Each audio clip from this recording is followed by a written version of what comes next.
नमस्कार, आप देख रहे हैं फौजी जनता पार्टी का यूट्यूब चैनल और आज हमारे साथ चर्चा में हैं फौजी जनता पार्टी के राष्ट्रीय अध्यक्ष श्री राम मेहर मलिक जी। कल जो सरदार पटेल स्टेडियम का फिर से उद्घाटन करके मोटेरा में जो है उसका नाम नरेंद्र मोदी स्टेडियम रख दिया गया है, तो हमारे दर्शकों को बताइए कि ऐसा क्यों किया, उसका नरेंद्र मोदी स्टेडियम अहमदाबाद क्यों रखा गया। देखिए, ये प्रधानमंत्री जब से आए हैं ये पूरे देश को अपनी पेरेंटल प्रॉपर्टी समझ रहे हैं, पूरे देश को अपने बाप का माल समझ रहे हैं। जब से आए हैं तब से बनाया कुछ नहीं है, किया कुछ नहीं है, बेच रहा है, लगातार बेच रहे हैं। और ये देखिए, सरदार पटेल के नाम से इन्होंने कुछ दिन पहले एक, आपको ध्यान होगा, एक स्टैचू बनाया था पटेल साहब के नाम से। उसका नाम भी दिया था स्टैचू ऑफ यूनिटी। यानी कि ये केवल इसके वोट बैंक की राजनीति करते हैं, ये पटेल साहब की कोई इज्जत नहीं करते हैं। अब देखिए, ये साफ जाहिर हो गया, इनकी मेंटेलिटी का साफ पता चल गया। इन्होंने बड़े लंबे लंबे उस टाइम पर प्रचार किए थे। पटेल साहब को किसी ने पूछा नहीं, आज़ादी के बाद से आज तक ये है, हमने अभी आकर के इनका मान सम्मान बढ़ाया है। अब ये बताइए कितना मान सम्मान बढ़ा दिया। क्या प्रधानमंत्री आज अपने आप को पटेल साहब से भी बड़े समझते हैं? क्या उनसे भी ऊँचा कद हो गया? अरे आप तो कहीं हैं ही नहीं, उनके सामने जीरो हैं आप।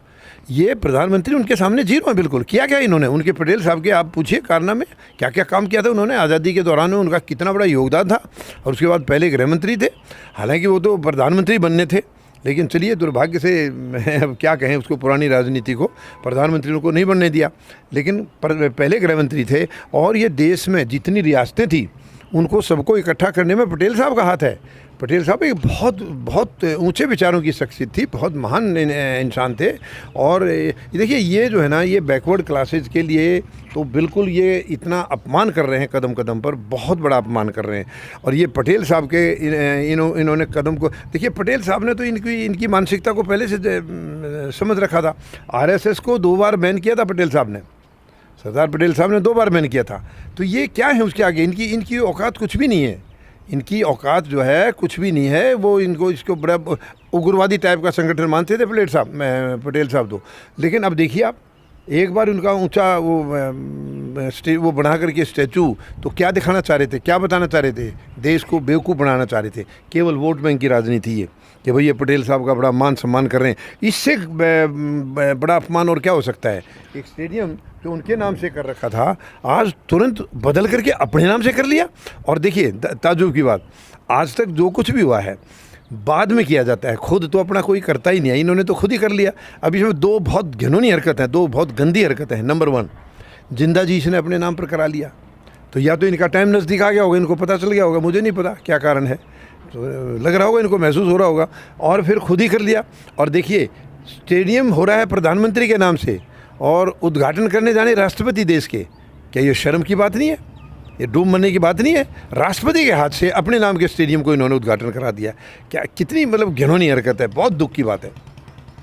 तो अब मेरा अगला सवाल आपसे ये है कि जो ये स्टैच्यू ऑफ यूनिटी बनाई, आप जैसे कह रहे हैं कि सिर्फ वोट बैंक था ये है इनका, तो जो स्टैच्यू ऑफ यूनिटी बनाई वो भी एक साजिश थी, वो भी सिर्फ वोट पाने के लिए बनाई थी? वही मैंने आपको वही तो बताया ना। पर जब वो स्टैच्यू ऑफ यूनिटी बनी तब इसीलिए बनाई थी क्या कि लोग यही सोचे, जैसे आपने कहा कि ये तो सरदार पटेल का मान रखते हैं?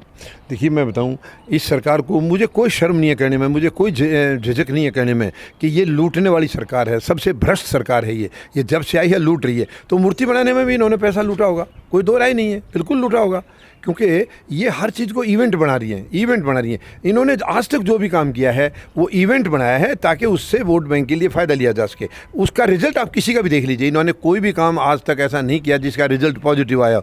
नोटबंदी किया था इन्होंने, बताइए उसका क्या रिजल्ट है? सारे देश के सामने है। नोटबंदी से देश को बर्बाद कर दिया, कितने लोगों की मौतें हुई उस दौरान में, लोगों के धंधे बंद हो गए हैं।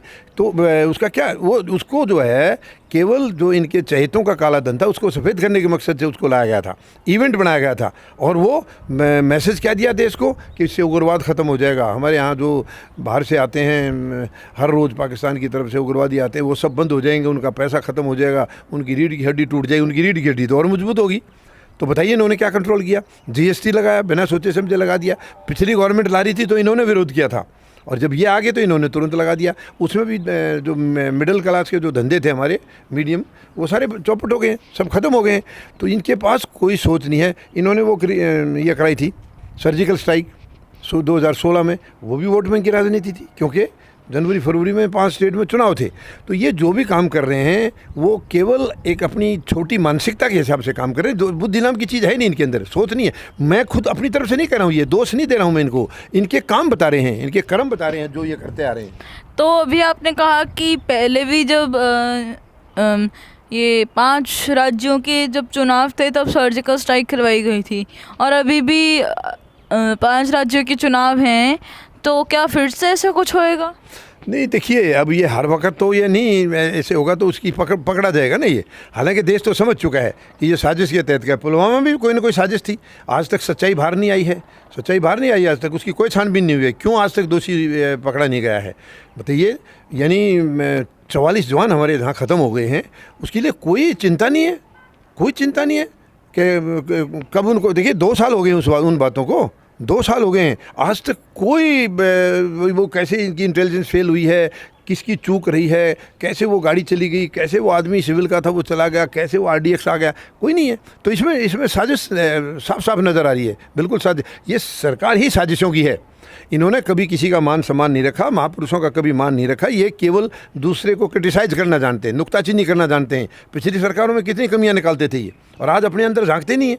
खुद के अंदर झांकिए, महंगाई की मार पड़ी हुई है, जगह जगह देखिए भूखमरी फैल रही है, युवा हमारे परेशान हैं, युवाओं को रोज़गार नहीं मिल रहा है। ये कर क्या रहे हैं? और इनसे जब भी कोई सवाल करता है उसको ये देशद्रोही बता देते हैं। तो यानी तानाशाही कर रहे हैं, ये दादागिरी चला रहे हैं एकदम तानाशाही से। जो कह रहे हैं ये कह रहे हैं कि हम जो हैं हम सही हैं, हम सच कह रहे हैं। इनकी बात को कोई काटे तो वो देशद्रोही है। ये कौन सा शासन चला रहे हैं? बहुत दुख की बात है ये। तो ये पटेल साहब का जो अपमान किया है, ये इनको महंगा पड़ेगा, ये इनको बहुत महंगा पड़ेगा। आज के लिए इतना ही। आप देख रहे हैं फौजी जनता पार्टी का YouTube चैनल। धन्यवाद। धन्यवाद। जय जवान, जय किसान, जय हिंद। अगर आपको हमारी वीडियोस अच्छी लगती हैं तो हमारे वीडियोस को लाइक करें, कमेंट करें, शेयर करें और हमारे चैनल को सब्सक्राइब करें। Thank you.